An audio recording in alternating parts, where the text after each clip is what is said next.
संत रामपाल जी महाराज एक ऐसे महान संत जिन्होंने अपनी सतभक्ति, तत्व ज्ञान, करुणा और सेवा के बल पर समाज में नई मिसाल कायम की है।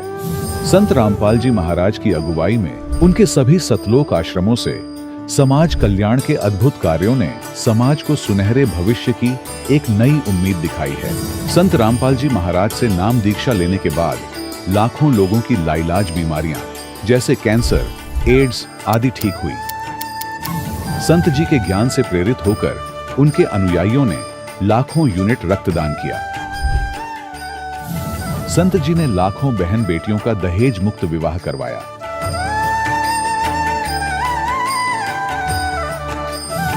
संत जी ने लाखों लोगों का नशा छुड़वाया, करोड़ों उजड़े परिवार बसे। संत जी के आश्रमों में समागम के दौरान निःशुल्क नेत्र चिकित्सा, दंत चिकित्सा प्रदान की जाती है। संत रामपाल जी महाराज द्वारा समय समय पर पर्यावरण संरक्षण के उद्देश्य से बड़े स्तर पर वृक्षारोपण किया जाता है। संत जी ने जरूरतमंदों को तत्काल राहत पहुंचाने के लिए एम्बुलेंस सेवा शुरू की। संत जी अपने अनुयायियों को देहदान के लिए प्रेरित करते हैं, जिससे मानवता की सेवा और चिकित्सा क्षेत्र में सुधार हो सके। संत रामपाल जी महाराज के सभी आश्रमों में हर रोज निःशुल्क भंडारा आयोजित किया जाता है, जहां हर वर्ग, हर जाति और हर धर्म के लोग एक साथ बैठकर भोजन करते हैं।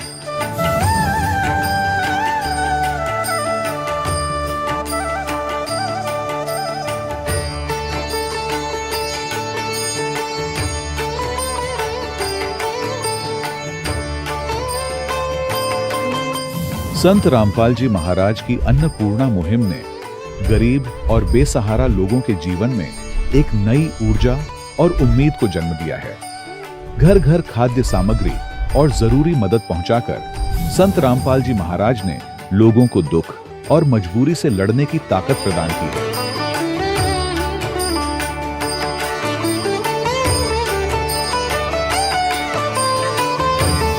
संत रामपाल जी महाराज द्वारा गरीब लोगों के लिए घर बनवाने का अद्भुत कार्य एक ऐसी मिसाल कायम कर रहा है जो सदियों सदियों संत जी की उदारता और दया भावना के तौर पर जाना जाएगा।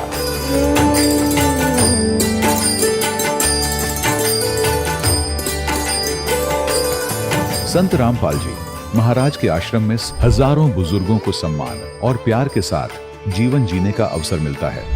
उनके खाने, रहने और स्वास्थ्य की पूरी जिम्मेदारी संत रामपाल जी महाराज उठाते हैं। अनाथ बच्चों के लिए संत रामपाल जी महाराज के सभी आश्रम किसी वरदान से कम नहीं। यहाँ उन्हें शिक्षा, संस्कार और भविष्य के लिए बेहतर अवसर प्रदान किए जाते हैं।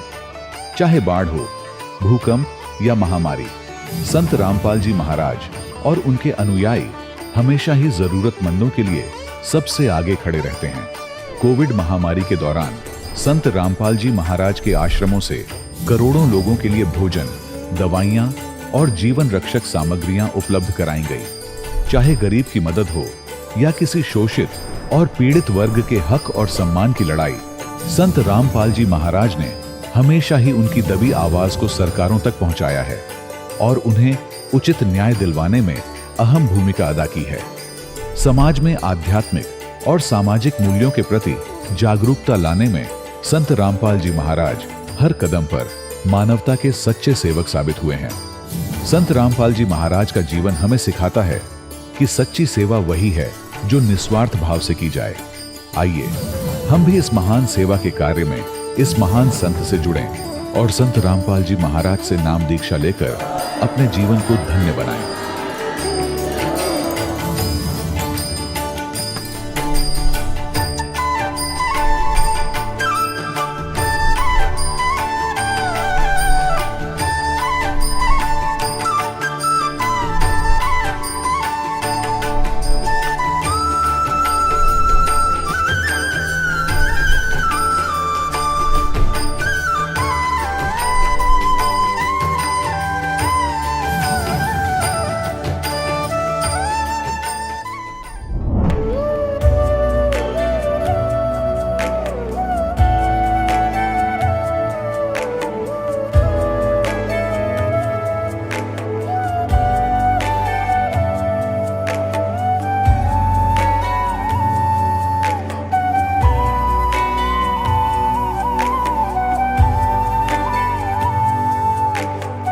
गीता अध्याय 15 के श्लोक 16-17 में 3 प्रभु बताए हैं। ये 3 प्रभु कौन हैं? किस प्रभु की शरण में जाने के पश्चात जन्म और मरण समाप्त हो सकता है? 3 प्रभुओं में सबसे उत्तम परमात्मा कौन है? कैसा है?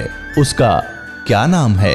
इन सभी गूढ़ रहस्यों को जानने के लिए अवश्य सुनिए जगत गुरु तत्वदर्शी संत रामपाल जी महाराज के अमृत वचन। सत साहिब दर्शकों, दुख बना वरदान। जी हाँ दर्शकों, जब जीवन में अंधकार घना हो और रास्ते दिखाई न दे, तब एक सच्चे गुरु का मार्गदर्शन मिलना वरदान साबित हो सकता है। इसका जीता जागता उदाहरण है ऊना, हिमाचल प्रदेश की ममता जी। एक समय था जब ममता जी की माता जी के निधन के बाद इनको कैंसर जैसी गंभीर बीमारी ने घेर लिया। देवी देवताओं और भगवान शंकर में अटूट आस्था रखने वाली ममता जी के लिए यह एक बहुत बड़ा झटका था। इस बीमारी ने इनकी जिंदगी को जैसे थाम लिया था। इनकी जिंदगी की आशा की किरण तब जागी जब ममता जी ने सतलोक आश्रम जाकर तत्वदर्शी संत रामपाल जी महाराज से नाम दीक्षा ग्रहण की। संत जी के शुभ आशीर्वाद से न केवल इनका कैंसर ठीक हुआ, बल्कि यह दुख इनके लिए वरदान सिद्ध हुआ। ममता जी की शादी भी संत रामपाल जी महाराज के मार्गदर्शन में दहेज मुक्त तरीके से संपन्न हुई। दर्शकों, अब आइए सुनते हैं ममता जी के मुख से सच्ची भक्ति का गुणगान, जिनके लिए दुख भी बना वरदान। बहन जी नमस्कार। सत साई। क्या नाम है आपका? भगतमती ममता दासी। कहाँ से आए हैं आप? जिला ऊना, हिमाचल प्रदेश। संत रामपाल जी महाराज जी से नाम दीक्षा कब ली आपने? संत रामपाल जी महाराज जी से दीक्षा मैंने 8 मार्च 2014 में ली। संत रामपाल जी महाराज जी से नाम दीक्षा लेने से पहले आप क्या भक्ति साधनाएं करते थे? संत रामपाल जी महाराज जी से नाम दीक्षा लेने से पहले मैं सभी देवी देवताओं की भक्ति करती थी, जैसे कि शंकर भगवान में ज्यादा आस्था थी मेरी। तो फिर संत रामपाल जी महाराज जी की शरण में आपका कैसे आना हुआ? संत रामपाल जी महाराज की शरण में आने का एक बहुत बड़ा कारण है, कारण नहीं मेरे लिए तो वरदान है।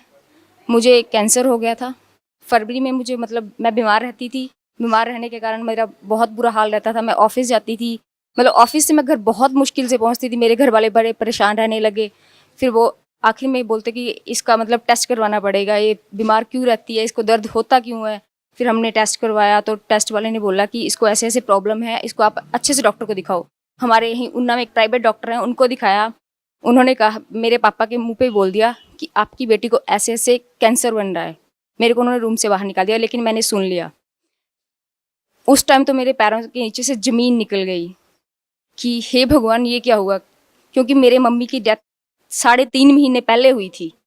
कि ये मेरे पापा के साथ क्या हो गया कि पहले मेरी मम्मी की डेथ, अब मुझे ये बीमारी, महीने में तो मैं भी ख़त्म हो जाऊंगी ऐसे ऐसे। पर मेरे पापा को यकीन था। वो संत रामपाल जी महाराज जी का सत्संग कई सालों से सुन रहे थे, 2-3 साल से सुन रहे थे, पर कभी बोला नहीं हमें, ना ही कभी गए खुद, पर बहुत ध्यान से सुनते थे। और जब हम घर आए उस दिन, तो पापा ने आके बोला कि वो डॉक्टर ने बोला था इनको पीजीआई ले जाओ, चंडीगढ़। पापा घर आए तो बोला कि अब हम पीजीआई नहीं जाएंगे, हम बरवाला जाएंगे। हम लोग सुबह ही बरवाला चले गए। बरवाला गए, हम लोग जैसे ही गए, हम अंदर गए, हमने भंडारा छका और दंडवत किया। गुरुजी के पास गए और गुरुजी को ऐसे ऐसे बताया कि गुरुजी मुझे ऐसे ऐसे प्रॉब्लम है, मेरे को डॉक्टर ने बोला आपको कैंसर है, आप पीजीआई चले जाओ। तो गुरुजी ने मेरे सर पे हाथ रखा और ज़ोर से हंसे और बोले कोई बात नहीं बेटा, आप जाओ।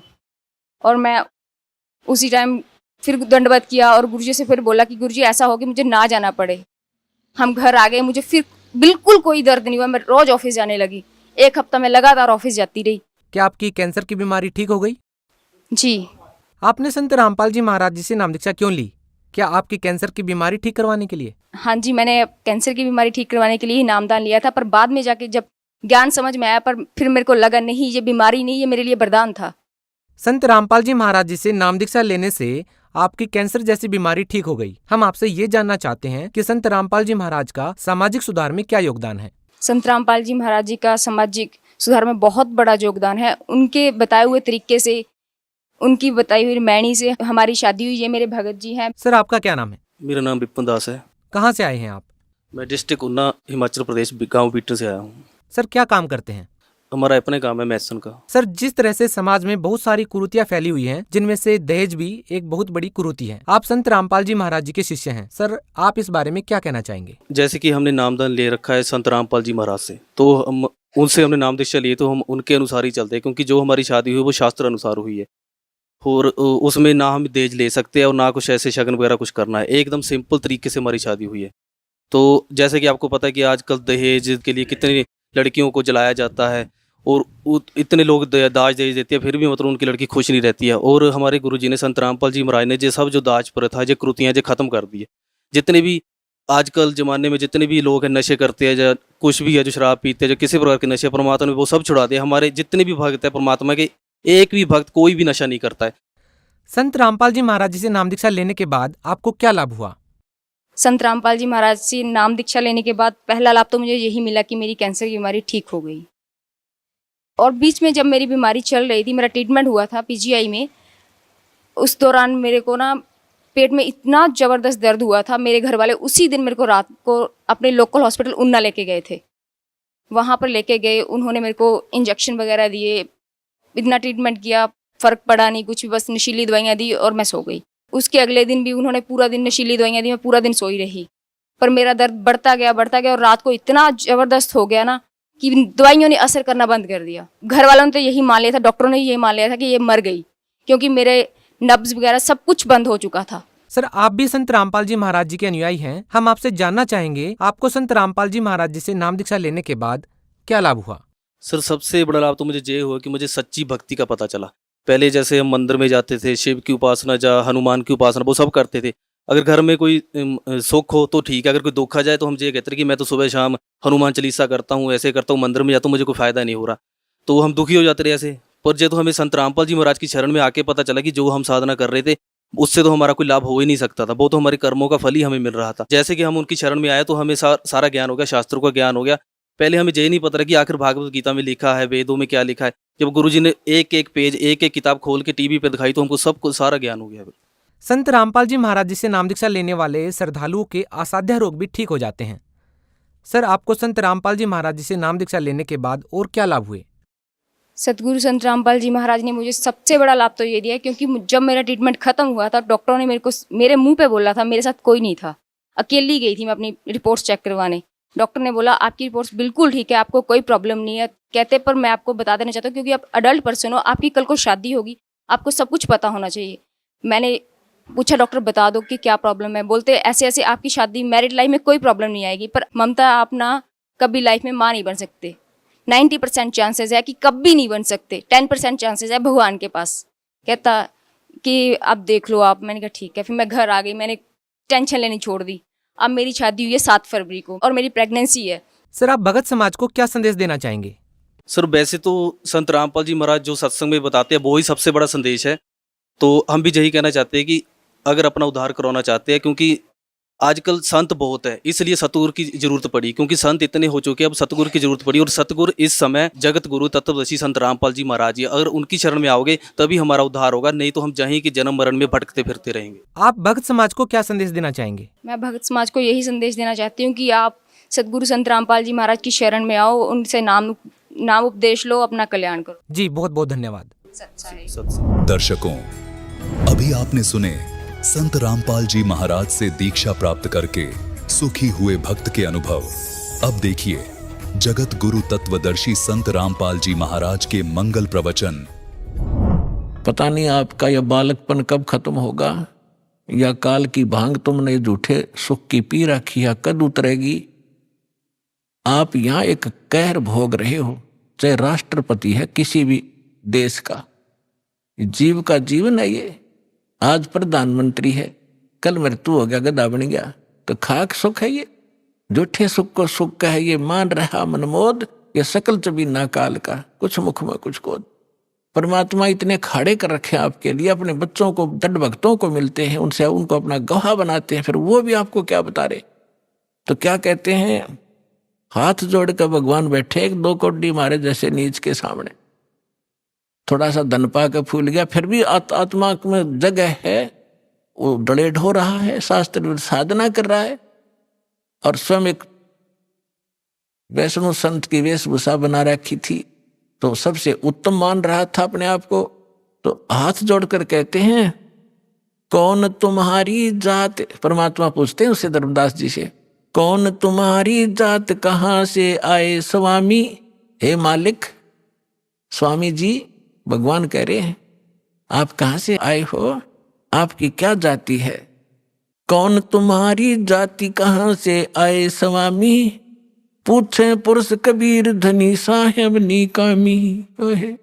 पूछे पुरुष कबीर, पुरुष माने परमात्मा, परमात्मा कबीर वो कुल का मालिक, कुल धनी साहेब निष्काम भाव से निस्वार्थ भाव से परमार्थ के लिए अपने उस आत्मा के अज्ञान को हटाने के लिए ये फार्मूला अडॉप्ट किया। कौन तुम्हारी जात कहाँ से आए स्वामी, पूछे पुरुष कबीर धनी साहेब निकामी। अब क्या बताते हैं धर्मदास जी, हम वैष्णव बैरागी धर्म में सदा रहा ही, सुधर न बैठे संग कल्प ऐसी मनमाही। कि हम वैष्णव धर्म से दीक्षित हूं मैं, और वैष्णव धर्म मेरा है, और मैं शूद्र के साथ निकट नहीं रहते, शूद्र के निकट नहीं रखते हम, यानी स्वच्छ रहते हैं हम सर्वोत्तम हैं। अब क्या कहते हैं, सोन जंदाम में ज्ञान को अधिक आचार विचार, हमरी करनी जो करे वो उतरे भव जल पार। धर्मदास जी कहते हैं हम जो साधना कर रहे हैं ना, इसको जो कर लेगा उसका बेड़ा पार हो जाएगा, भवसागर से पार हो जाएगा। तो परमात्मा ने फिर प्रसन्न किया, बोले धनी कबीर सुनो वैष्णो बैरागी, कौन तुम्हारा नाम गाम कहिए बड़बागी। कौन कौम कुल जात कहाँ को गवन किया है, कौन तुम्हारी रेस किन्हें तुम नाम दिया है। आपका गुरु कौन है, कौन तुम्हारा ज्ञान ध्यान सुमरण है भाई, कौन पुरुष की सेव कहाँ समाधि लगाई। तुम किस भगवान की सेव माने पूजा करते हो, किस पुरुष की, और कहाँ समाधि लगाते हो। को आसन को गुफा के भर मत रहो सदाई, सालिग सेवन कीन बहुत अति भार उठाई। आपका कोई स्थान ठिकाना है, आश्रम है, कोई गुफा है, या कहीं, या ऐसे रमते राम घूमते फिरते ही रहते हो, और आपने ये सालिग्राम वगैरह ले रखे हैं, बड़ा भार उठा रखा है। झोली झंडा दीप धूप तुम अधिक आचारी, बोले धनी कबीर भेद कईयो ब्रह्मचारी। हमको पार लंघाइयो परम उजागर रूप, जिंद कहे धर्मदास से तुम हो मुक्ति स्वरूप।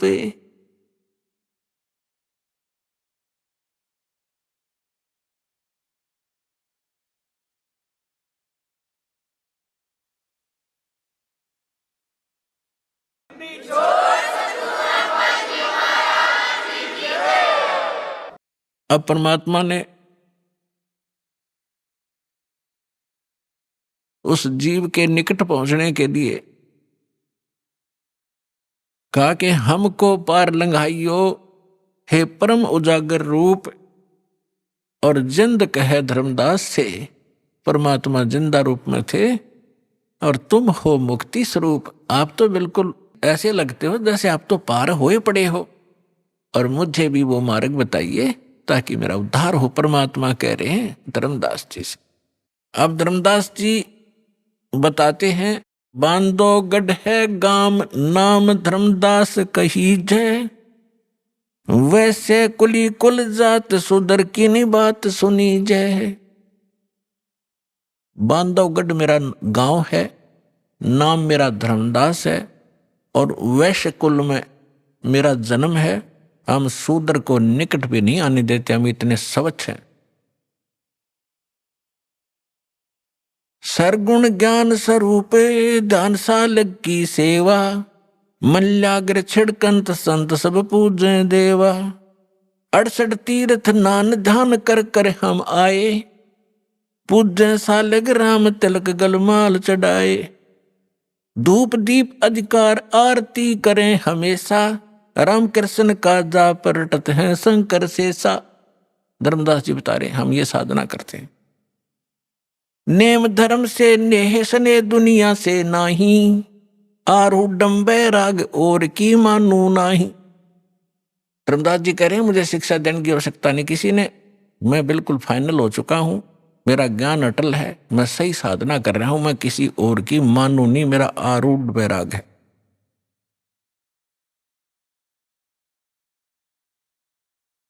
सुन जिंदे मम धर्म को वैष्णो रूप हमारे, 68 तीर्थ हम किए हमने चीन्या सिरजन आर। हमने भगवान पहचान रखा है और 68 तीर्थ में करता रहता हूं रह रहकर। बोले जिंदा बैन कहाँ से सालग आए, और को 68 का दाम मुझे तत्काल बताए। राम कृष्ण का रहे नगर वो कौन को होवे, ये जड़वंत है देवता से क्यों घंट बजावे। अब परमात्मा उसको कैसे समझाना चाह रहे हैं कि परमात्मा बोले कि ये साल्यग राम कहां से लाया तो, या मूर्ति जो भगवान विष्णु की कृष्ण की बना रखी है, ये क्या ऊपर से आए हैं तुम्हारे स्वर्ग लोक से जहां से ये भगवान रहते हैं तुम्हारे, और रामकृष्ण कहाँ रहते हैं उनका ठिकाना बता। तो वो बताते हैं वो गोलोक में रहते हैं, वो श्री कृष्ण का लोक है, विष्णु लोक में रहते हैं। भगवान तो विष्णु लोक में रहते हैं और आप ये पूजा कर रहे मूर्ति की। आप जो मूर्ति लिए बैठे हो, क्या ये विष्णु जी वाले कान रखती है, विष्णु जी वाली भाषा रखती है? तुम मानते हो श्री कृष्ण जी ने यानी विष्णु जी ने गीता बोली, क्या ये तेरे पत्थर बोल सकते हैं जो तेरे सामने बैठे, या आपका अनुवाद समझा सकते हैं? फिर इनमें क्यों मत्था मार रहा है तू? उन देवता ने पूज ले जो स्वर्ग वाले हैं, इन पत्थरों को क्यों पूज रहा है? सुने गुने नहीं बात धात पत्थर के स्वामी, कहाँ भर में धर्मदास चीन निज पद निकामी। कहते बोलत घट घट पूर्ण ब्रह्म, धर्म आदू नहीं जाना, चिदानंद को चीन ये डारो पत्थर पाषाणा। उस सच्चे भगवान को समझ जो गीता भी निर्देश कर रही है आपकी। अब क्या बताते हैं? बोलत घट घट पूर्ण ब्रह्म, धर्म आदू नहीं जाना, तूने परमात्मा को नहीं समझा, और चिदानंद को चीन डार पत्थर पाषाण। वो सचिदानंद घन पर ब्रह्म को पहचान, इन पत्थर और इन पाषाण को पटक दे।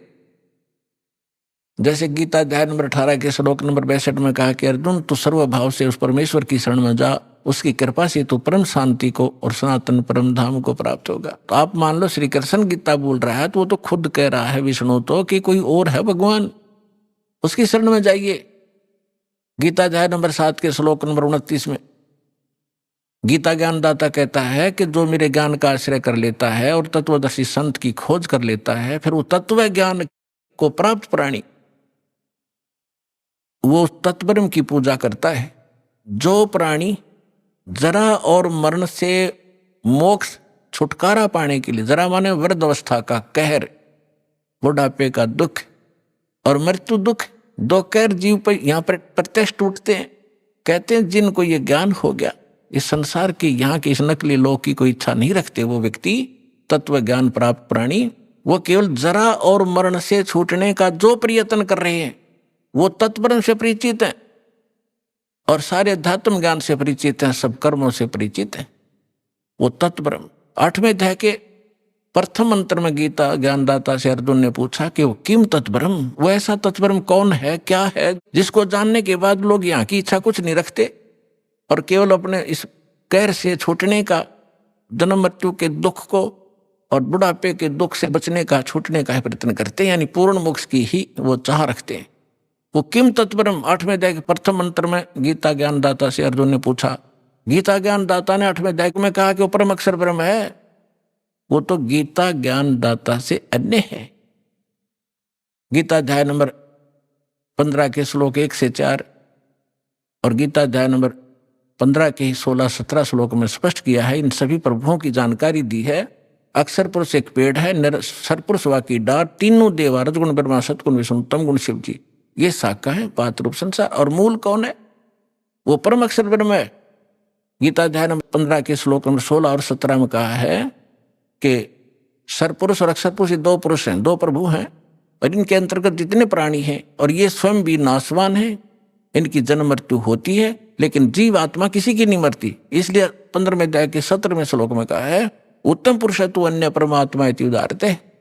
इनसे अन्य है वो श्रेष्ठ भगवान, वो तीनों लोकों में प्रवेश करके सबका धारण पोषण करता है, और वो है अविनाशी भगवान। तो परमात्मा ने कहा कि आपका गीता ज्ञानदाता कहता है 15वें अध्याय के 4थे श्लोक में कि अर्जुन, उस तत्व ज्ञान की प्राप्ति के उपरांत परमेश्वर के उस परम पद की खोज करनी चाहिए, जहां जाने के बाद साधक फिर लौटकर कभी संसार में नहीं आते। और जिस परमेश्वर ने संसार रूपी वृक्ष की रचना की है, सारे ब्रह्मांडों की रचना की, और अपने विषय में खुद कहता है दूसरे अध्याय के 12वें श्लोक में, चौथे अध्याय के 5वें और 9वें श्लोक में, और 10वें अध्याय के दूसरे श्लोक में कि अर्जुन तेरे और मेरे बहुत जन्म हो चुके हैं, तो नहीं जानता मैं जानता हूं। तो वो तो नाशवान है, वो किसी अविनाशी परमात्मा की शरण में जाने और उस स्थान को प्राप्त करने के लिए कह रहा है जहां जाने के बाद साधक कभी जन्म मृत्यु में नहीं आते। वो कौन है? राम कृष्ण कोटो गए धनी एक का एक। ये तेरे राम कृष्ण तो करोड़ों मर लिए, और वो धनी, वो कुल मालिक अपनी महिमा पर बता रहे, वो धनी एक का एक। जिंद कहे धर्मदास से तुम बूझो ज्ञान विवेक। जिंदा रूप में परमात्मा बैठे धर्मदास जी से कह रहे हैं कुछ विवेक से ज्ञान पूछ मेरे ते। ये केवल एक रूढ़िवादी की तरह आरूढ़ ना हो इस गलत साधना और ज्ञान पर। अब क्या कहते हैं? बोलत है धर्मदास सुनो जिंदे मम बानी। देख कितनी बुद्धि खराब हमारी। क्या कहता है धर्मदास जी के? बोलत है धर्मदास सुनो जिंदे मम बाणी, मेरी वाणी सुनो, वचन। कौन तुम्हारी जात कहां से आए प्राणी। भगवान तो धर्मदास जी को स्वामी जी कह रहे हैं, और धर्मदास जी परमात्मा को कह रहा है ए जीव तू कहां से आया, तेरी क्या जाति है। बोले जंद कबीर सुनो बाणी धर्मदासा, हम खाल्यक हम खलक सकल हमरा प्रकाशा। साफ कह दिया मैं मालिक, और यह सब खालिक, सारी सृष्टि मैंने रची है, और यह सब मेरा ही प्रकाश, मेरी ही कृपा से ये सब कुछ चल रहा है। हम रचे सब पाषाण नदी सब खेल हमारा, अचराचर चौखान बनी विधि 18-12। हम सृष्टि संजोग विजोग की हो बो भांति, हम ही आद अनादि हैं, हम हैं अवगत के नाती। हम साहेब सतपुरुष हैं, ओए होए, हम साहेब सतपुरुष हैं, ये सब रूप हमारे। जिंद कहे धर्मदास से हम पूर्ण करतारे। अब एक बाबा के रूप में विराजमान, और वो बैठा बना साधु संत वैष्णव और ऊंच जाति का धनवान, बता कैसे ठिकाना बुद्धि आवा। काल ने ऐसी हवा भर दी हमारे अंदर। अब पहले ये पंचर किया जाएगा आपके अंदर जो गलत हवा भरी हुई है, गलत ज्ञान भरा हुआ है, फिर नए सिरे तो वो हवा निकाल लेंगे और फिर ऐसी भर देंगे, सदा के लिए ऐसे टायर दे देंगे कभी पंचर ना हुआ।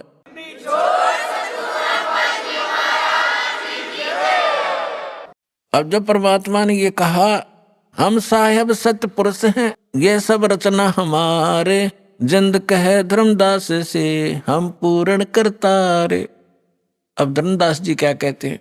बोलत हैं धर्मदास सुनो सर्वंगी देवा, दिखत पिंड और प्राण कहो तुम अलख अबेवा। आपके सारा शरीर दिखाई देता है और आप कहते हो मैं विधेय हूं।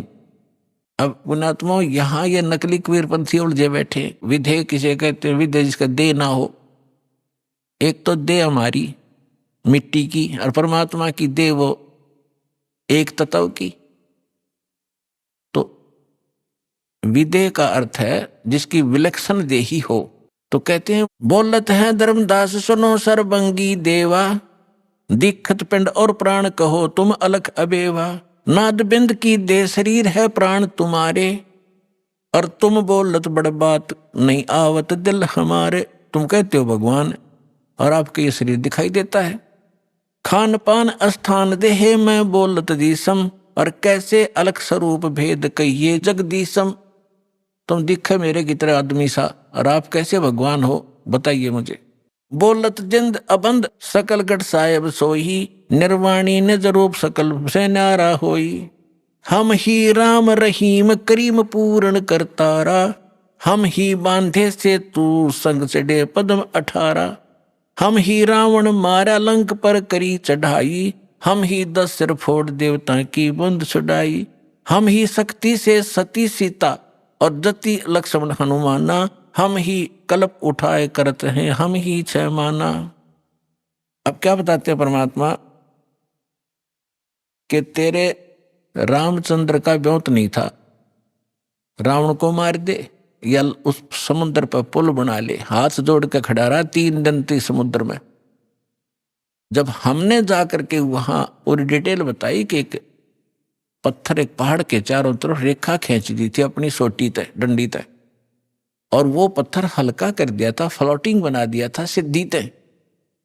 और ये अनुमान अर्थ बाद में हमने ठाठा लाए थे और जब बना था और पुकार की थी हमारे को, जब हमने जाके तीर ठोका था, हम दिखाई नहीं देते, हमारी देह ऐसी है।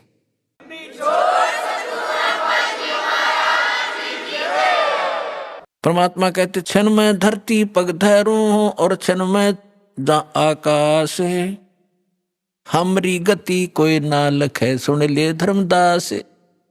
नानक साहब जी कहते हैं अंधुला नीच जात परदेसी मेरा, छिन आवे तिल जावे। 1 सेकंड में यार 1 सेकंड में देखो ऊपर पावे, अरता की संगत नानक रहंदा कैसे मोंढा पावे, उसका अंत कैसे पा सकता है। बोलत है धर्मदास जिंद जननी को थारी, ए जिंदा तेरी माँ कौन है, तेरी जननी कौन है। कौन पिता परवेश कौन गतरैन आधारी, क्यों उतरे कलमाई को वेद विचारा, तुम निज पूर्ण ब्रह्म का अनपान आहारा। कौन तुम्हारा धाम नाम सुमरण क्या कहिए, तुम व्यापक कलमाई तो कहाँ सायब रहिए। कौन देह स्नेह नैनन मुख नासा नेहा, तुम दिखत हो मनुष्य कौन विद जिंद विदेहा। तुम दिखो आदमी और कहते विदेह हूं मैं। परमात्मा कहते गगन शून्य में हम रहें, गगन शून्य में टॉप मोस्ट प्लेस पर, गगन शून्य में हम रहें व्यापक सभी ठोरे, हृदय रैन हमारे है फूल पान फल मोरे। अब जैसे सूर्य आकाश में है और पृथ्वी पर व्यापक भी है, क्योंकि उसका प्रकाश उसकी उष्णता यहाँ प्रभाव करे। परमात्मा कहते मेरा एक निज स्थान सतलोक है, वहां मैं रहता हूं और मेरी जो शक्ति है वो सब जगह व्यापक है। हम उतरे तुम काज सुन से किया पियाना, शब्द रूप धर देह समझ बानी सुरगाना। हम तुम्हारे कारण ऊपर सुन से उतरे हैं, एज इट इज आए हैं हम। जैसे वेदों बताया परमात्मा ऊपर रहता है और वहां से गति करके आता है, बिजली जैसी तीव्रगामी बिजली जैसी गति से आता है। हम उतरे तुम काज तुम्हारे लिए, और सुन सुन माने जहां हम रहते हैं, जहां बिल्कुल एक ही स्थान है हमारा। सुन से किया पियाना, शब्द रूप दे धर समझ बाणी सुरज्ञाना। निरख परख कर देख नहीं भौतक हमारी काया। परमात्मा बोले हाथ लगा के देख मेरा, ये मेरा शरीर तुम्हारे जैसा नहीं है। धर्मदास जी ने हाथ लगाया, जैसे रुई पकड़ लिया करें कि हार्ड नहीं, ऐसे पूरा शरीर दबा दबा के देखा। नरक फर्क कर देख नहीं हमरा भौतिक काया, हम उतरे तुम काज नहीं कुछ मोह ना माया। तुम दुखी पा रहे हो, भटक रहे हो, दुख पा रहे, इसलिए तुम्हारे कारण मैं यहां आया हूं। फिर क्या बताते हैं परमात्मा, सुन गगन में हम बसे हैं पृथ्वी आसन थी रे। परमात्मा कहते हैं हम सतलोक में रहते हैं और अब तेरे सामने बैठा हूं। गगन सुन में हम बसे पृथ्वी आसन थी रे, धर्मदास धोखा दिला अब छानो नीर और खीरे। अब दूध पानी न रख ले, कौन भगवान है, तू किसकी पूजा कर रहा है, क्या साधना करनी चाहिए। फिर क्या बताते हैं परमात्मा, ना जन्मू ना मरूं और मैं ही आऊं जाही। क्योंकि परमात्मा कहते मैं ही आता और जाता हूं, एज इट इज जाता हूं, एज इट इज आ जाता हूं, मैं किसी जन्म नहीं लेता। शब्द विहंगम सोन में ना मेरा धूप न छाही। बोले जिंद सुनो धर्मदासा, हमरे पिंड प्राण निश्वासा। परमात्मा बोले सुन ले धर्मदास, हमारे तुम्हारे जैसा शरीर नहीं है, मेरा शरीर श्वास से नहीं है। गर्भ योनि में हम नहीं आए, मादर पिदर ना जननी जाए। शब्द स्वरूपी रूप हमारा, के दिखलावे आचार विचारा। और फिर बताते हैं कि जो तू कहता मैं हम हिंसा नहीं करते, और हिंसा करने वाला मोक्ष प्राप्ति नहीं कर सकता। अब आप केवल उन्हीं को हिंसक मानते हो जो मुर्गे काटते हैं, बकरे काटते हैं, गायें काटते हैं। वो तो अपराधी हैं ही हैं, ये तो बिल्कुल घोर पाप है। लेकिन पाप तो वो भी है जो तुम सत्य ब्राह्मण की है हत्या, जो चौका तुम देवो नेता। जैसे डेली पोचा मारते हो फिनाइल से, पहले मिट्टी और गोबर से लिपा करते थे। इसमें कहते हैं एक ब्राह्मण की हत्या, भगत, ब्राह्मण माने भक्त साधक, एक भगत। वैसे तो किसी की भी हत्या कर दे आदमी की तो भी घोर पाप है, और भगत की हत्या और ज्यादा पापदायक बताई। फिर कहते हैं अगर तुम ब्राह्मण की हत्या को बहुत बुरी मानते हो तो सत्य ब्राह्मण की है हत्या, जो चौका तुम देवो नित्या। जो तुम रोज चौका लीपते हो ना, और फिर रोटी खाना बनाते हो, इतना पाप इकट्ठा हो जाता जैसे 70 ब्राह्मण मार दियो। 70 ब्राह्मण की है हत्या, जो चौका तुम देवो नित्या। ब्राह्मण संसत्या जो होई, जल स्नान करत हो सोई। जिस जोड़ में, जिस तालाब में तू नहा के निकला है और जिसमें जीव जंतु पड़े हैं, जैसे नहाते समय तूने रगड़ रगड़ कर मार डाले। कहते हैं 1000 ब्राह्मण की हत्या कर दे, इतना पाप तेरे कोई सरोवर में, इस तीर्थ में स्नान करने से लगा। और बांधवगढ़ से यहाँ तक कैसे आए हो पैदल चल के, और वहां से लेकर यहाँ तक किस उद्देश्य से आए हो, भ्रमण करने के लिए, तीर्थ नहाने के लिए। तो जितने जीव रास्ते में मारेगा वो भी तेरे बैड अकाउंट में होंगे। और जो तुम साधना कर रहे हो वो पापनाशक है ही नहीं। वो तो हमारे पास एक ऐसा मंत्र है, देखो इच्छा कर मारे नहीं। कोई भक्त चिंतित ना हो जा कि पोचा तो हम भी मारते हैं, खाना तो हम भी बनाते हैं, सैर सपट्टा हम भी करना पड़ता है। तो यहां परमात्मा ने बताया कि जैसे आप कपड़ा है, कपड़ा पहनते हो तो उसको वो मैल होगा ही होगा, मैल ना होगा तो उसको साबुन और जल उसका साधन बताया है कि उसको स्वच्छ रखो। जानबूझ कर तो गोबर में गिरा नहीं, वो गिरा तो मूर्ख है, तेल में डबो दे और तो महा मूर्ख होगा। उसका तो इलाज क्या है, उसको क्या समझा। जानबूझ के करे नहीं, और ऐसे को स्वाभाविक होता है तो उसका विकल्प है। तो जानबूझ के है जैसे बलि चढ़ाना, ईद बकरीद मनाना, या और भी माता बकरे मांगे, वहां दारू चढ़ती, शराब चढ़ती है, फलान बकवास करते, तो ये नहीं करना। ऐसे करोगे तो पाप है। और ये भी पाप है जो आप डेली करते हो। यदि आपके पास साबुन सही नहीं और जल नहीं तो वो कपड़ा आपका मैला होते होते इतना हो जाएगा पहचान में नहीं आएगा इसका कलर क्या है। तो आज आप जो साधना करते करते चल रहे हो, आपके ऊपर इतने पाप कर्म जमा हो गए, आपका अंतःकरण मैला हो चुका है। और इसको प्रतिदिन साफ करने की जो साधना आपने अपनाई है, ये साबुन और जल नहीं है, गारा को गारा में ही लपेट रहे हो आप इसको। गीता अध्याय नंबर 16 के श्लोक नंबर 23-24 को याद रखना। इसमें और भी काफी वर्णन दिया है, क्योंकि ये कभी जब एक बार सेटिंग हो जाएगी हमारे इस ज्ञान की, पूरे भक्तों के हृदय में समा जाएगी, फिर इस अमृतवाणी को अच्छी तरह पूरा कंप्लीट जैसे रामायण की तरह पूरी कथा सुनाकर सेट करके सुनाएंगे आपको। लेकिन अब हिंट इतना ही काफी। तो फिर सृष्टि रचना सुनाई परमात्मा ने, सारा कुछ कह के धर्मदास फिर बौखला गया, क्योंकि मन में फिर दोष आ गया कि ये लगे है मुसलमान ही। फिर माँ विष्णु महेश को कहता ये तो नासवान है, इनकी माता है, हमने कभी सुना नहीं। तो फिर अंदर में दोष आ गया और नाराज हो गए कि ब्राह्मण क्या कहने लगे, त्रिदेवन की महिमा अपारम, ये है सर्वलोक करतारम।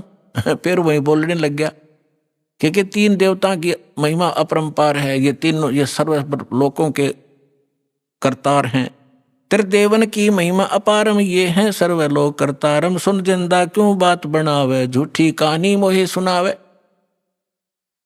मैं ना मानू बात तुम्हारी, मैं पूजत हूँ विष्णुनाथ मुरारी। शंकर गौरी गणेश पुजाऊं, इनकी सेवा सदा चितलाऊं। परमात्मा ने सोचा ले भाई काल फिर आ गया इसके अंदर, अरे ये बुद्धि भ्रष्ट, इतना माथा चाट का मेरा फिर वही बोल रहा है। फिर अंतर ध्यान हो गए। जब वो कह तो गया गुस्से में, क्योंकि ये पिछला ऐसी बनती है, जितने भी आप यहाँ आए हो 90% जिन्होंने पहली बार ये ज्ञान सुना या टीवी पर देखा, 20 गाली दी होंगी दास को, ये क्या बकवास कर रहा है, ब्रह्मा विष्णु महेश को क्या बता रहा है। और आज आपको क्या दिखाई देता है? आपका मोतियाबिंद था, वो दास ने ऑपरेशन कर दिया इस ज्ञान से, परमात्मा के ज्ञान से। आज इस ज्ञान के अतिरिक्त आपको कुछ भी दिखाई नहीं देगा। तो वही धर्मदास के साथ बनी। अब परमात्मा अंतर ध्यान हो गई, अंतर ध्यान हो गए। देखो जब तक लाइट है, एसी रूम में बैठे हो तो कोई दिक्कत नहीं, और लाइट चली जा बिजली, और फिर देखा हालत आपकी, पसीने आ गए, हाहाकार मच गया। तो इसी प्रकार जो परमात्मा साथ बैठे थे, बड़ा काल दूर था, कोई परेशानी नहीं थी, कोई चिंता ऐसी नहीं सता रही थी। और जो भगवान वहां से हटे तो यह चिंता कि ऐसा ज्ञान अरब युग कभी नहीं आवे, क्यों दूसरी बार मैंने धिक्कार दिया तो बुरा हाल हो गया। तावारोवत धर्मनि नागर, कहाँ गए मेरे सुख के सागर, अति वियोग हुआ हमसे ती, जैसे निर्धन की लुट जा खेती। हम जाने तुम दे स्वरूपा, हमारी बुद्धि अंधगर गुपा। हमने तो आपको मनुष्य मान लिया हमारे जैसा, और हमारी बुद्धि तो अंधे जहरे कुएं जैसी है। भगवान हम कैसे उठ सकते हैं ऊपर को? हम तो मानुष रूप तुम जाना, सुन परमेश्वर का किया पियाना। हमने तो आपको अपने जैसा मनुष्य मान लिया। हे भगवान आप चले कहाँ गए, मुझे ये बता दो। बेग मिलो कर हूं अपघाता, मैं ना जीवूं सुनो विधाता। या तो जल्दी दर्शन दे दो, नहीं आत्महत्या करूंगा, मैं रह नहीं सकता। ऐसा ज्ञान सुना दिया, या पूजा कर नहीं सकता, आगे मार्ग मिला नहीं। ऐसी बहुत बार घटनाएं हुई, बहुत बार, लेकिन बहुत शॉर्ट में बतानी पड़ती है, क्योंकि ये कथा अपार है और समय सीमित है, जीव की अक्षमता भी सीमित है ज्ञान ग्रहण करने की। इसलिए तो वहां से धर्मदास जी घर आ गए और बुरी तरह रोन, जैसे बच्चों के माँ बाप मर जाते। और उसकी पत्नी ने पूछा कि आप क्यों रो रहे हो, लेकिन वो बोल नहीं सके। अभी आपने सुने संत रामपाल जी महाराज के मंगल प्रवचन। आइए अब सुनते हैं संत रामपाल जी महाराज से नाम दीक्षा लेकर सतभक्ति करके अद्भुत लाभ प्राप्त करने वाले अनुयायी के विचार। मोक्ष का उद्देश्य रखकर व्यक्ति भक्ति सफर पर जब आगे बढ़ता है, तब उसे पग पग पर अलग अलग पंथ तथा साधनाएं देखने को मिलती हैं। हिंदू धर्म में भी कई पंथ और साधनाएं प्रचलित हैं, जहां हर व्यक्ति अपने मत के अनुसार इन्हें अपनाता है। गलत सही का निर्णय व्यक्ति तभी कर पाता है जब वह लाभ और हानि का ब्यौरा उठाकर देखे। देवास मध्य प्रदेश के निवासी अमन जी भी ऐसी ही कठिनाइयों से गुजरे। भले ही वे पहले दामाखेड़ा पंथ से जुड़े थे, लेकिन इनके जीवन में अनेक दुख थे। पैरालिसिस, पारिवारिक कलह, आर्थिक तंगी और भूत प्रेत का साया। इनकी माताजी भी बैठकों के माध्यम से समस्याओं का समाधान करती थीं, लेकिन खुद अपने परिवार के लिए कुछ नहीं कर पा रही थीं। एक समय ऐसा आया जब अमन जी ये सोचने पर मजबूर हो गए कि हम इतनी साधना कर रहे हैं, फिर भी दुखी क्यों हैं? क्या हमारी साधना गलत है? अगर सही होती तो इतने दुखी क्यों आते? ये विचार कर इन्होंने अपनी मौसी के द्वारा बताई बात पर गौर किया और तत्वदर्शी संत रामपाल जी महाराज जी को गुरु बनाने का निर्णय लिया। नाम दीक्षा लेने के उपरांत अमन जी का भी जीवन परिवर्तित हो गया। इन्हें अद्वितीय लाभ प्राप्त हुए। पैरालिसिस की समस्या खत्म हो गई, भाई बहन की नौकरी लग गई और पिताजी भी वापस आ गए।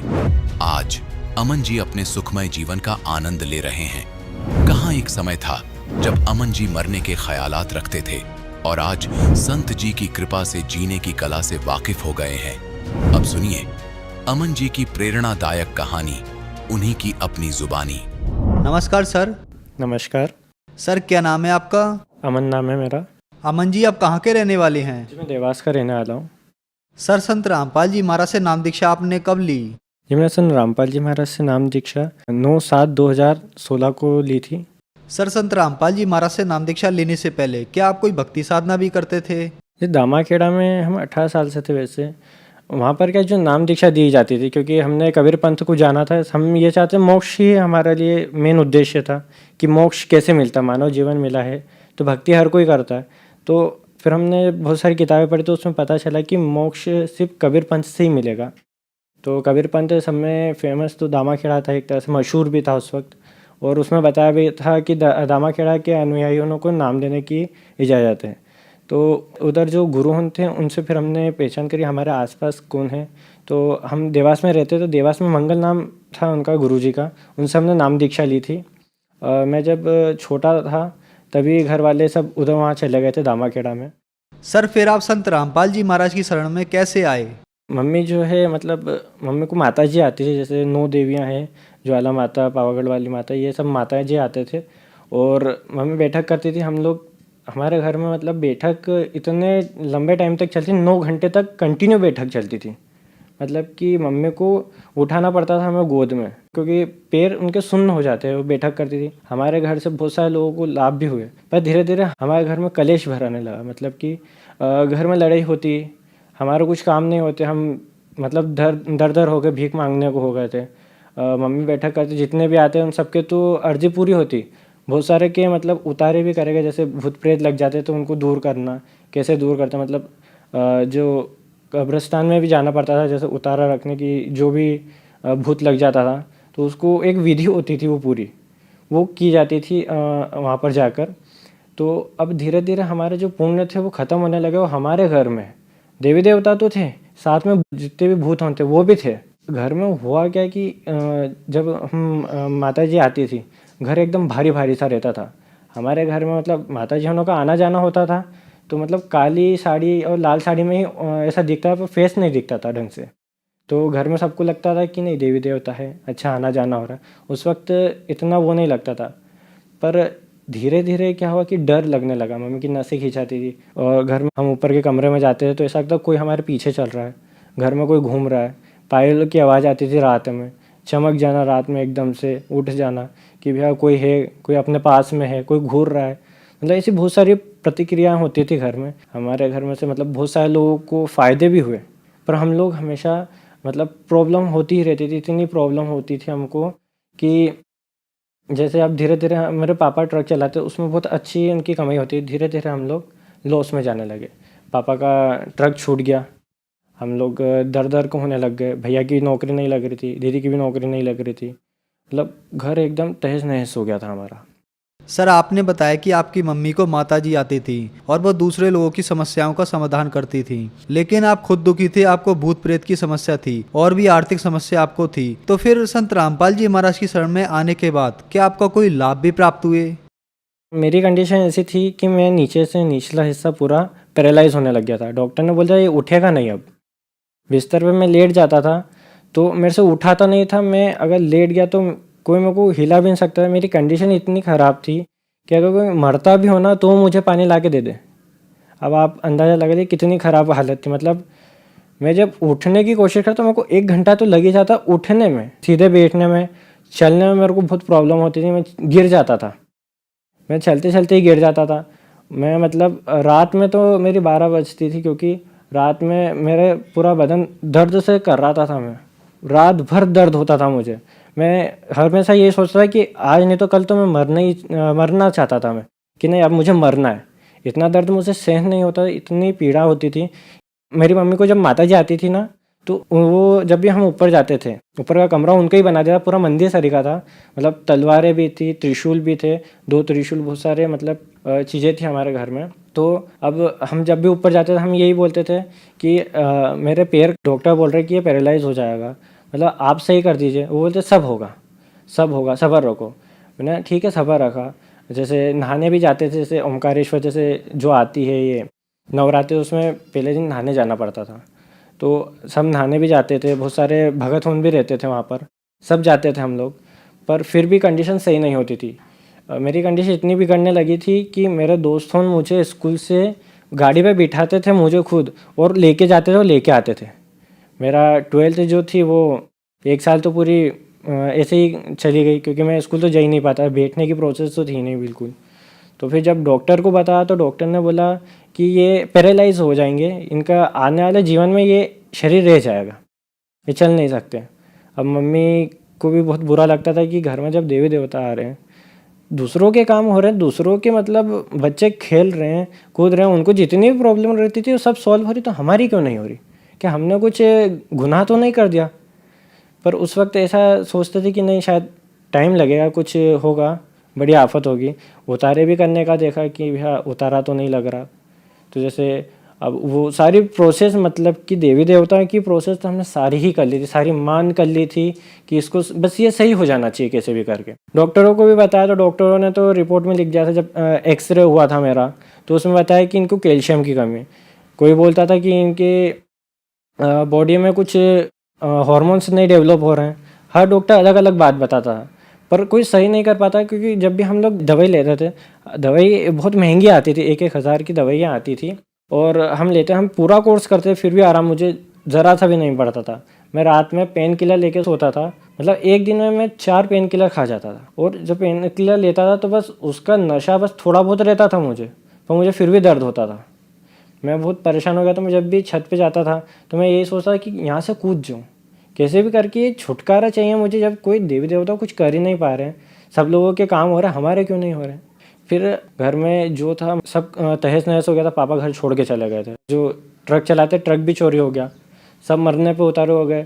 घर में मतलब हमने जहर रख लिया था हाथ में कि आप खाना है। तभी हमारी मौसी जो संत रामपाल जी महाराज की शिष्य हैं, उनका पूरा परिवार जुड़ा हुआ है, तो उनने हमको बताया, उनसे जैसे घर बनाया था हमने, तो कर्जा ले रखा था बहुत सारा, तो वो हमें रोज़ फ़ोन लगाते थे कि नहीं हमारा कर्जा दो, आपने पैसे लिया, आप हमारा कर्जा दो। अब मौसी से भी हमने ले रखा थे, तो मौसी का जब भी फ़ोन आता था तो हम लोग सोचते थे, बात तो करते थे, पर उन्हें क्या बोले, उनको बताते कि भैया ऐसे हालत है। फिर मौसी एक दिन घर पे आ गई, उस वक्त हम जहर ही खाने वाले थे। फिर मौसी ने बोला कि तुम संत रामपाल जी महाराज की शरण में आओ, सब सारे काम सही होंगे। हमको उन पर थोड़ा सा ट्रस्ट इसलिए हुआ क्योंकि मेरी मौसी को भी भारी आपदा थी, उनके पेट में छाले हो गए थे, वो डॉक्टर ने उन्हें कह दिया था कि वो नहीं बचेंगे। तो हमें ऐसा लगा था कि मौसी तो झूठ बोल रही है, पर मम्मी ने सोचा अगर संत रामपाल जी महाराज पूर्ण परमात्मा है, अगर भगवान है, तो मेरे लड़के को 8 दिन का समय देती हूँ मैं, 8 दिन में सही कर दे, नहीं तो मैं जहर खा लूँगी, कोई शक्ति नहीं बचा सकती फिर हमें मरने से। अब ऐसे ही चलता रहा, 8 दिन बीत गए और मेरी कंडीशन में इतना इम्प्रूवमेंट हो गया कि मम्मी जैसे ही मशीन चलाती थी, तो अगर जो मशीन चला गट्टी जो रहती धागे की वो गिर जाती थी, तो वो मुझे नहीं बोल सकती थी उठाने के लिए, वो खुद उठ के लेती थी। एक बार ऐसे ही उनकी मशीन से गट्टी गिर गई थी धागे की, तो मैंने फट से उठा के दे दी, तो मम्मी ने देखा कि ये उठ नहीं सकता था, ये उठ कैसे रहा है। मम्मी ने बहुत सारे काम दिए मेरे को उठने बैठने के, मैंने सारे करे। मम्मी ने बोला बेटा दर्द हो रहा है? मैंने सोचा मम्मी दर्द तो हो ही नहीं रहा मुझे, ये कंडीशन अपने आप सही हो गई। तो मम्मी ने बताया कि मैंने ऐसा संकल्प लिया था कि अगर ये पूर्ण परमात्मा है तो मेरे छोरे को सही कर दे। तो मम्मी ने बोला कि बेटा अपन नाम दीक्षा लेने चलते हैं। हम तुरंत चले गए इंदौर नामदान सेंटर पे, संत रामपाल जी महाराज से नाम दीक्षा ली। तो फिर संत रामपाल जी महाराज की शरण में आने के बाद क्या आपका कोई लाभ भी प्राप्त हुए? जैसे ही संत रामपाल जी महाराज से नाम दीक्षा ली, मेरे पापा भी घर में आ गए। 1 महीने के अंदर ही अंदर उन्होंने घर वापस आ गए वो कि नहीं मैं वापस से काम करूँगा। उन्होंने मैजिक चलाना शुरू करी, वो ट्रक चलाते थे, उन्होंने मैजिक चलाना शुरू करी। और फिर मेरे भैया की भी नौकरी लग गई संत रामपाल जी महाराज की दया से, और मेरी दीदी की भी नौकरी लग गई थी, जॉब लग गई। हमारे घर में अब धीरे धीरे ये है कि कलेश दूर होने लगा। कंडीशन ये है कि हमारे घर में जो हम दूसरे की गाड़ी चलाते थे, धीरे धीरे मालिक की दया ऐसी हुई कि हम हमारी खुद घर की गाड़ी हो गई, और हमारे घर में 2 गाड़ी 2 व्हीलर और एक 3 व्हीलर है जो अभी नई निकली है। तो मालिक ने इतनी दया बख्शी कि हम जहर खाने वाले थे, धीरे धीरे हमारा जो कर्जा था घर बना रखा था हमने, वो भी धीरे धीरे मुक्त हुआ। हम भूत प्रेत के चक्करों से भी दूर हो गए। और मेरी जो भाभी है उनको एक सबसे बड़ा लाभ ये हुआ कि वो जब प्रेग्नेंट थी तो डॉक्टर ने बोला था बच्चा जो है पेट में उसकी धड़कन नहीं है, मतलब 99% ये है चांसेस हैं कि बच्चा नहीं बचेगा, बच्चे की तो धड़कन ही नहीं है। तो मेरी मम्मी ने संत रामपाल जी महाराज से अरदास लगाई। जब 8 दिन बाद वापस उनकी जांच की गई तो उसमें पता चला कि बच्चा स्वस्थ है, नॉर्मल है, कोई डरने वाली कोई बात नहीं। और मालिक ने यही बहुत बड़ा चमत्कार करा था हमारे घर में। हम सब लोग ऐसे घर में बैठे हुए थे। एक बार मेरी मम्मी को भी संत रामपाल जी महाराज के दर्शन हुए, मुझे भी दर्शन हुए कई बार। अब मैं जो पैरालाइज हो गया था, अब धीरे धीरे पैरालाइज की प्रॉब्लम जब डॉक्टर को बताया तो डॉक्टर ने बोला कि नहीं, कभी कभार नसें ब्लॉक हो जाती है तो दर्द नहीं होता, इनको इसलिए दर्द नहीं हुआ। हमने फिर देखा कि बाद में दर्द तो शुरू ना हो जाए, तो उन्होंने बताया कि इसको कैल्शियम की कमी है। हमने ट्रीटमेंट करा, हमने डॉक्टरी इलाज भी करा। संत रामपाल जी महाराज की दया ऐसी हुई कि मुझे अब एक गोली खाने की भी ज़रूरत नहीं पड़ती पेन किलर, क्योंकि धीरे धीरे मैं सही होने लगा था। आप देख सकते हैं कि मैं अपने पैरों पे खड़ा भी नहीं हो सकता था, आज मैं अपने पैरों पे खड़ा हूँ। उस वक्त मेरी हालत इतनी ख़राब थी कि अगर कोई मुझे देख ले तो वो कहते कि ये जिंदा लाश है। मेरा जो चेहरा था वो इतना दुबला पतला हो गया था मैं कि डॉक्टर ने कह दिया था कि कुपोषण तो नहीं है, क्योंकि मैं इतना दुबला हो गया था। मेरे दोस्तों ने बोलते थे कि भाई देखना इसको, मतलब मेरे दोस्तों एक बैठते थे, दोनों के बीच में मुझे बिठाया जाता था कि कहीं ये गिर ना जाए चक्कर खा के, क्योंकि स्कूल बोर्ड थी इसलिए मुझे कोचिंग के लिए ले जाया जाता था। फिर मैंने मेरे दोस्तों को मना कर दिया क्योंकि मैं कभी भी गिर सकता, क्योंकि हालत इतनी अच्छी नहीं थी, बैठ नहीं सकता था। आज मैं अपने दोनों पैरों पे खड़ा हूँ, आज मैं सारे काम कर सकता हूँ संत रामपाल जी महाराज की दया से। सर, आपने बताया कि पहले आप बहुत ज़्यादा दुखी थे, परेशान थे, आप लोगों ने आत्महत्या करने की सोच रखी थी, लेकिन संत रामपाल जी महाराज से नाम दीक्षा लेने के बाद आपके सारे दुख दूर हुए और आप भी ठीक हुए। तो जो लोग आज आपको देख रहे हैं वो भी बीमार हैं या परेशान हैं, उनके लिए आप क्या कहना चाहेंगे? मैं उन लोगों को ये कहना चाहूँगा कि सबसे पहले तो वो सत्संग सुने। जीवन में सुख दुख सब आ रहा है उसे, क्या वो सही है? आज इंसान को इतने दुख आ रहे हैं तो वो सही नहीं है, पर एक बार संत रामपाल जी महाराज के सत्संग सुने। सत्संग में ही आपको आपके सभी प्रश्नों के उत्तर मिल जाते हैं। मैं मानव समाज को ये बताना चाहूँगा, एक बार सिर्फ सत्संग सुने। सत्संग सुनने में कोई बोझ नहीं है। आप इंटरव्यू सुन सकते हैं लोगों के। हम लोग यहाँ पर इंटरव्यू दे रहे हैं तो इसमें ये हमारा स्वार्थ नहीं, हम आप लोगों को बताना चाह रहे हैं कि हमारे साथ जो लाभ हुए, क्योंकि देखिए दर्द जिसको होता है वो जानता है। तो उसी तरह आपको भी कुछ ना कुछ परेशानी होगी, हमें थी, हमारी सॉल्व हुई, हम चाहते हैं कि आपकी भी हो। तो उसके लिए आपको सिर्फ सत्संग सुनना, कुछ बड़ा काम नहीं करना। निःशुल्क पुस्तकें भी आती है संत रामपाल जी महाराज की, आप वो पढ़ सकते हैं, क्योंकि पढ़ने में कोई बुराई तो है नहीं और सुनने में भी कोई बुराई नहीं। तो आप सिर्फ एक बार संत रामपाल जी महाराज का सिर्फ मंगलमय प्रवचन सुनिए। आप सत्संग सुनेंगे तो आपको पता चला है कि क्या ज्ञान है, इतना लोग क्यों जुड़ रहे हैं इसमें, क्योंकि कोई स्वार्थ से नहीं जुड़ रहा, क्योंकि सबको पता है कि मानव जीवन मिला ही मोक्ष प्राप्त के लिए। संत रामपाल जी महाराज के शरण में आइए और उनसे नाम दीक्षा प्राप्त कीजिए। सर, हम आपसे एक क्वेश्चन पूछना चाहेंगे कि आपने बताया कि आप देवी देवताओं की पूजा करते थे और आपकी मम्मी में भी देवी आती थी। कुछ लोग कहते हैं कि संत रामपाल जी महाराज ब्रह्मा विष्णु महेश देवी देवताओं की पूजा छुड़वाते हैं, क्या ये बात सही है? संत रामपाल जी महाराज देवी देवता की पूजाएं छुड़वाते नहीं, उनकी पूजाएं करवाते हैं, शास्त्रों के अनुसार पूजाएं करवाते हैं, क्योंकि हम जो पूजा कर रहे हैं वो गलत है एक तरह से। और संत रामपाल जी महाराज पूरे ग्रंथों के माध्यम से हमें एक एक ग्रंथ खोल के बताते हैं कि देखिए इसमें यहाँ ये लिखा है, ये पूजा निषेध है, फिर भी हम कर रहे हैं। क्यों? क्योंकि हमें विश्वास नहीं हो रहा, हम ग्रंथ खोल के नहीं देख रहे। आज हिंदू इसलिए पीछे होता है क्योंकि उसने उसके ग्रंथ को ही नहीं जाना, कभी खोल के नहीं देखा। संत रामपाल जी महाराज शास्त्रों के अनुकूल भक्ति बताते हैं, इसलिए उनके सभी अनुयायियों को लाभ मिलते हैं। इस तरह मेरी मम्मी को माता जी आती थी, हम सब लोग देवी देवता की भक्ति करते थे, पर हमें उस वक्त लाभ नहीं होता था क्योंकि हमारी जो साधना थी वो गलत थी। फिर हमने जब संत रामपाल जी महाराज से नाम दीक्षा ली तो उन्होंने शास्त्रों के अनुकूल भक्ति बताई, जिस कारण आज हमें उन्हीं देवी देवता से लाभ मिल रहे हैं। इसलिए संत रामपाल जी महाराज शास्त्रों के अनुकूल ही ब्रह्मा विष्णु महेश की भक्ति बताते हैं, जो शास्त्रों में बताया गया है। सर, संत रामपाल जी महाराज से नाम दीक्षा कैसे ले सकते हैं? संत रामपाल जी महाराज से नाम दीक्षा लेना बहुत ही आसान है, निःशुल्क है। सिर्फ उनके जो सत्संग आते हैं उसमें नीचे नंबर भी दिए जाते हैं, आप वहाँ पर से कांटेक्ट कर सकते हैं। और आपके आसपास जो भी संत रामपाल जी महाराज के शिष्य हैं, आप उन्हें कह सकते हैं कि मुझे नाम दीक्षा लेना है, वो आपको खुद आपको घर से लेके जाएंगे उनकी नाम दीक्षा दिलवाना संत रामपाल जी महाराज की। संत रामपाल जी महाराज से नाम दीक्षा लीजिए और अपना मानव जीवन का कल्याण कीजिए। धन्यवाद सर। जी धन्यवाद।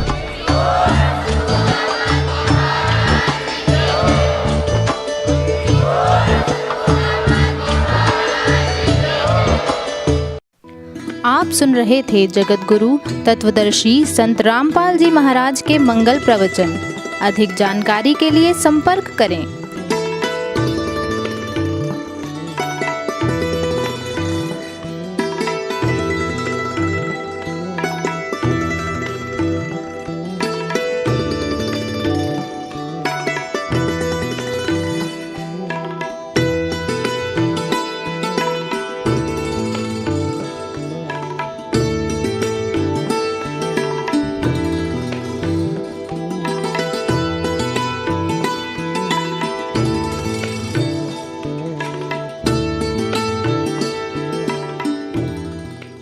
जगत गुरु तत्वदर्शी संत रामपाल जी महाराज जी के पावन सानिध्य में भक्ति की अलख जगाने तथा श्रद्धालुओं को सत्य भक्ति मार्ग का रास्ता दिखाने हेतु कनाडा के लोकप्रिय channel the TV NRI channel पर जगत गुरु तत्वदर्शी संत रामपाल जी महाराज जी के मंगल प्रवचनों का प्रसारण प्रतिदिन सुबह 7:30 बजे से 8:30 बजे तक तथा रात्रि 7:30 बजे से 8:30 बजे तक किया जा रहा है। इस सत्य भक्ति मार्ग को अपनाने के लिए अधिक से अधिक सत्संग प्रसारण देखें। इस सत्संग प्रवचन का सीधा प्रसारण संत रामपाल जी महाराज लाइव सत्संग YouTube चैनल और जगत गुरु संत रामपाल जी महाराज Facebook पेज पर भी देख सकते हैं।